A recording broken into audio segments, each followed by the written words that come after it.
السلام علیکم ورحمت الله وبرکاتو. محترمو مسلمانانو ورونو، تاسو د دغه مولا خبرې واورئ. ده په خلیفه صاحب دین محمد حفظه الله باندې ډېرې توندې نیوکې کړي دي. یو وارې به د ده ویډیو وګورو. السلام علیکم ورحمت الله وبرکاتو. محترم ورونو، د خلیفه دین محمد د عمل موږ سره یو ځای وګورئ، زه جواب کوم. زه اوس درې وارې په زوره الله الله ویایم چې ټول خپل زړه ته ګورئ. أعوذ بالله من الشيطان الرجيم. بسم الله الرحمن الرحيم. الله الله الله.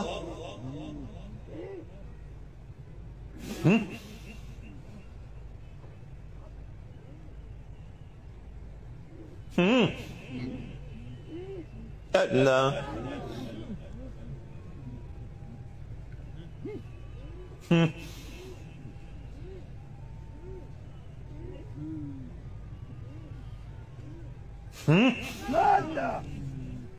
محترم ورونو، تاسو دا عمل ولیدو. دا هغه صوفیان، دا هغه د اسلام تحریف کوونکي دي محترم ورونو، چې ټول عمر په خرافاتو په بدعاتو باندې دا امت ګمراه کړی.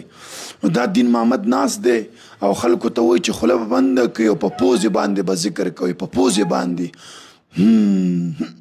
دا کم ذکر دی؟ اصل کې محترم ورونو، دغه صوفیانو، دغه قبر پرستو دا عقیده ده چې رب العالمین چې دی د انسان په بدن کې حلول کوي، داخلیږي. نو دا داخلېدل نشي کېدلی تر څو پورې چې ستا او د الله په منځ کې چې کومې پردې هغه ته لرې نه کړي. زړه وایي خیرنې، دا زړه به موږ صفا کوو. نو د صفایي دپاره کوم کار دی؟ هلکه په دې پوزه باندې ذکر دی. خوله بنده که په پوزه باندې دا به کې هلکه دا کوم ذکر دی؟ محترم ورونو، امام دارمي روایت نقل کړی د ابن مسعود 210 حدیث دی. تاسو ګټلی شئ محترم ورونو. ابن مسعود ته یو کس راغی، په مسجد کې بعضې خلک دي ناست دي، حلقې جوړه کړې، ګوره حلقه، او لګیا دي، وایي څوک لګیا دي سبحان الله، وایي څوک وایي الحمدلله، او په شریکه باندې دا ذکر کوي. ابن مسعود کس ته ویلي چې تا ورته څه ونه ویلي؟ هغه چې ما نه ویلي، خو تا ته مې انتظار کوو چې ته راشي.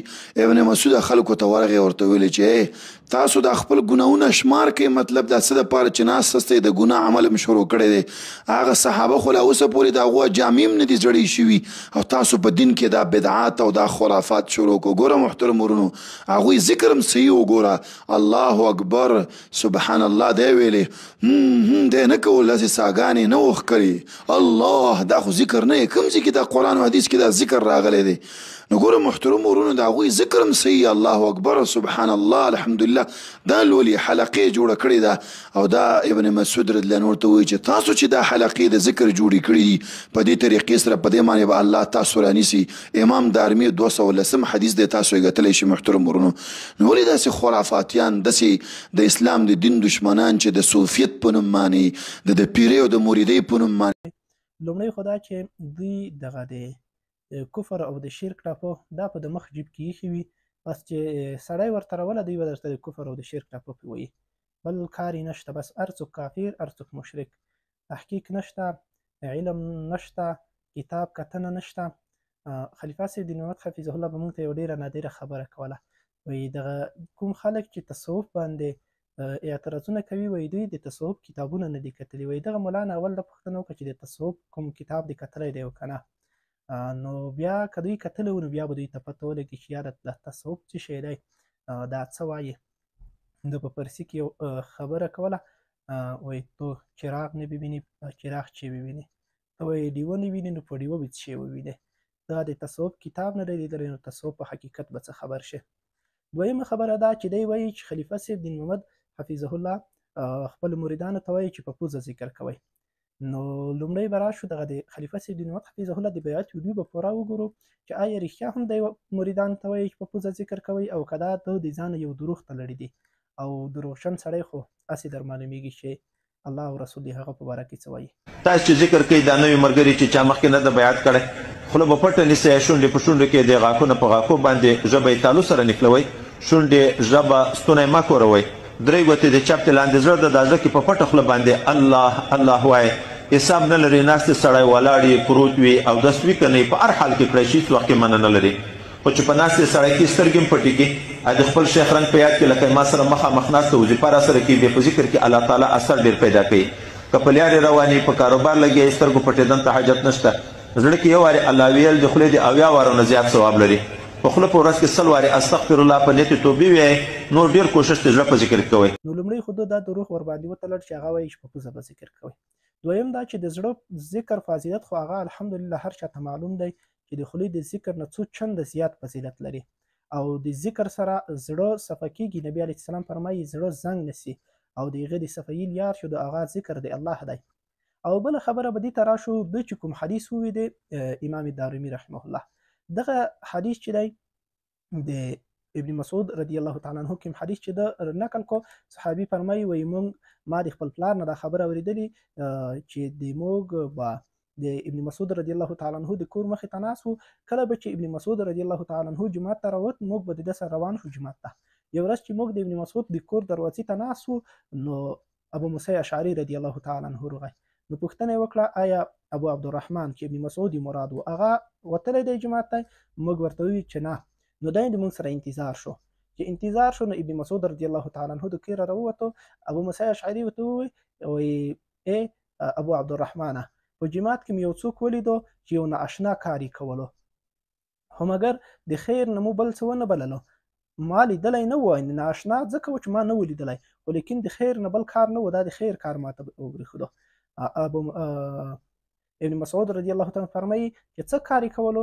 وایي داسې یو خلقي ناستې وي په هره حلقه کې یو مشر و دغه خلقي والا به دغه خلکو ته ویل چې تاسو 100 وارې الله ووایئ 100 وارې الحمدلله 100 وارې تسبیح لا اله الا الله دا ووایئ نو هغوی به همدا ورسره ویل. ابن مسعود رضی الله تعالی عنه ورته وفرمیل چې تا څه ورته وویل؟ هغې وویل ما ورته هېڅ ونه ویل یوازې د تا امر ته انتظار شومه.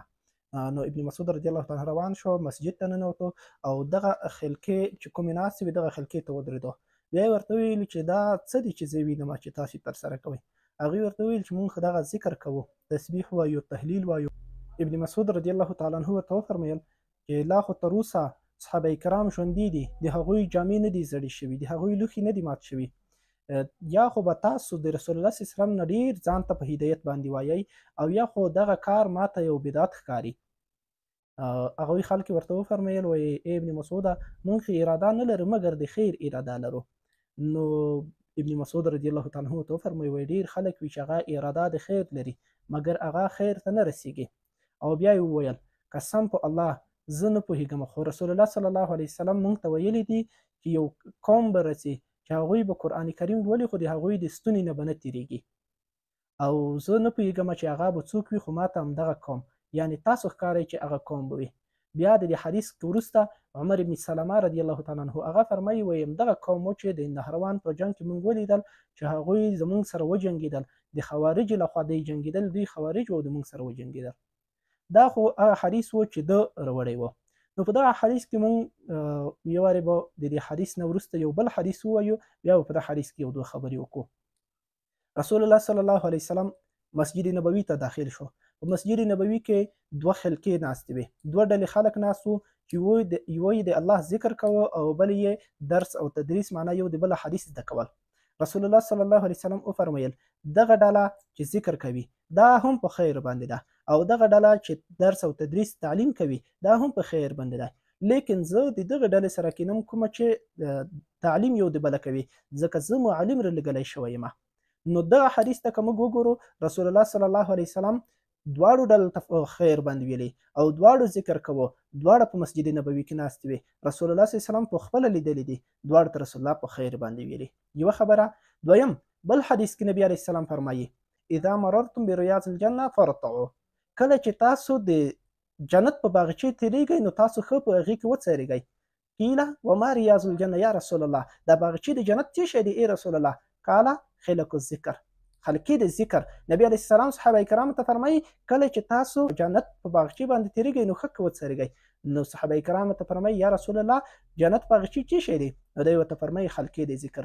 دغه خلقې د ذکر چې هغه خلک راټول شوي وي ذکر د الله کوي نو دغه باندې چې تاسو تېرېږئ نو ښه وڅرئ معنا کښېنئ هلته د هغه ځینه فیض واخلئ هغه رحمتونه انوارات چې په دغه مجلس نازلیږي د هغوی نه تاسو فیضات حاصل کړئ. نو اوس به راشو د دغه دوه احادیثو په مابین کې مطابقت ده. یو حدیث د دارمي دی او بل حدیث کې رسول الله صلی الله علیه وسلم نه انس بن مالک نقل کړی دی چې هغه دوه احادیث مو درته بیان کړو. نو یو کې حلقې راغلي دي او بل کې دغه حلقې ته ابن مسعود وایي چې دغه حلقې ماته په بدعت باندې ښکاري. نو ولې په دوی احادیث کې دغه راغلي دي؟ نو دغه حلقې د ذکر دا خو د دوی حدیث د رسول الله صلی الله علیه وسلم د قولي او د فعلي حدیث نه ثابت شوی. خو لیکن ابن مسعود ولې دغه خلکو ته داسې خبرې وکړې؟ نو لومړی به دا ووایو چې دغه حدیث د دارمي چې دی په دې کې د علماو ډېر قسمه اقوال دي. بعضې علما د دې په حدیث په صحت باندې هم لا قایل نه دي چې دا حدیث صحیح نه دی، دا موضوعي حدیث دی، په دروغ په ابن مسعود تړل شوی دی. او بیا که دا حدیث صحیح شي ابن مسعود رښتیا هم دغه خلکو ته ویلي وي چې دغه خلقې تاسو جوړې کړي وي، نو دا د ابن مسعود رضی الله تعالی عنه کمال احتیاط ته اشاره ده چې هغه کمال احتیاط کو په دې کې چې بدعت څوک رامنځته نه کړي، څوک یو داسې کار ونه کړي چې هغه بدعت وي. نن که دغه خلقې د ذکر ته اجازه ورکړی شي، سبا به نور څه کوي، داسې څه کوي چې هغه به د اسلام سره مناسب نه وي. او دریم دا خبره هم کیدای شي چې دا د ابن مسعود رضی الله تعالی عنه کمال فراست د هغه کشف ته اشاره کیږي چې د دغه خلکو په باره کې د دلته یو فراست خبره وکړه چې زه فکر کوم چې دغه خلک به هغه څوک وي چې دوی به قرآن ولې د دوی د سینې نه به نه تېرېږي. نو ګویا کې رسول الله صلی الله علیه وسلم چې هغه خبره کړې وه، نو دته الله دا فراست ورکړو چې هغه خلک دته معلوم شو چې هغه دغه خلک دي چې هغه د خوارجو په ډله کې د موږ سره جنګېږي. او نن هم همغه خلک معلوم دي چې څوک د خوارج زیات حمایت کوي او څوک خپل همدغه خوارج ګرځېدلي دي چې قرآن لولي. موږ ته به وایي چې زه د حق داعي یم، حق ته خلک رابولم، خو لیکن خپله به دی هغه خلک وي چې د مسلمانانو قتل او قتال، د مسلمانانو سره جهاد هغه ځان ته جایز بولي، د مسلمانانو سره جنګېږي. هغه نن همدغه خلک ګرځېدلي دي. نو د رسول الله صلی الله علیه وسلم د حدیث نه ثابته شوه چې دا مجلس د ذکر هغه جایز، اما دی وایي چې مجلس د ذکر چې دی او دغه چې دی دغه بدعت دی. او یوه بله خبره دی وایي دوی چې وو په صحیح وو، هغه تسبیح وي، تهلیل وي او تکبیر ویل، اما وایي خلیفه صاحب دین محمد الله الله وایي الله الله چیرته ذکر دی؟ الله الله چیرته ذکر دی؟ الله الله ویل دا ډېر لوی ذکر دی. محترم ورونو، هغوی ذکر هم صحیح وګوره، الله اکبر سبحان الله دی ویلې، دی نه کول، داسې ساګانې نه وښکري. الله دا خو ذکر نه یې، کوم ځای کې دا قرآن و حدیث کې دا ذکر راغلی دی؟ تسبیح، تحلیل، تحمید دی الله چې هغه دی الله ذکر دی، خو د هغې نه لوی ذکر الله الله دی. ولې؟ حدیث کې راځي نبی علیه الصلاة والسلام فرمایي قیامت به نه قایمیږي تر هغه وخته پورې تر څو چې یو الله الله ویونکی موجود وي. نو په ذات خود نبی علیه السلام همدغه الفاظ ویي چې الله الله ویونکی، معنا دی چې څوک چې د الله الله ذاکرین موجود وي نو دغه قیامت به تر هغې نه قایمیږي. نو دلته د الله د ذاکرین الله الله ویونکی ذکر شو. او الله لفظ چې دی دا ذکر دی. ولې؟ د ذکر نه مراد څه شی دی؟ د الله دغه خلک د دوی په نور بیانونو کې دلته خو صرف د لنډه خبره کړي، په نور بیانونو کې دی وایي چې د الله د ذکر نه مراد یا د الله حمد بیان کول وي یا د الله تسبیح یا تهلیل بیان کول وي. نو په الله الله کې خو نه حمد دی، نه ثنا ده، نه تسبیح ده، نه تهلیل دی. نو الله الله ماسې نوم وخوستل دي، دا خو څه د الله جل جلاله لوی بیان کول نه شو. نو موږ وایو چې ته د الله په معنا نه پوهېږې. الله لفظ د الله چاته ویلی کېږي؟ الله ذات واجب الوجود مستجمع لجميع الصفات الكمال المنزه عن الزوال والنقصان. الله الله چې زه وایم الله دا معنی چې دا هغه ذات دی چې دی مستجمع دی، په ده کې جمع شوي دي ټول صفات د کمال، او دی منزه دی د ټولو صفات د نقصان نه، نقصاني صفات نه پوک دی، او د کمال صفات کرې جمع. نو دا یو داسې جامع معنا لري چې هم تسبیح دی، هم تهلیل دی، او هم تکبیر دی.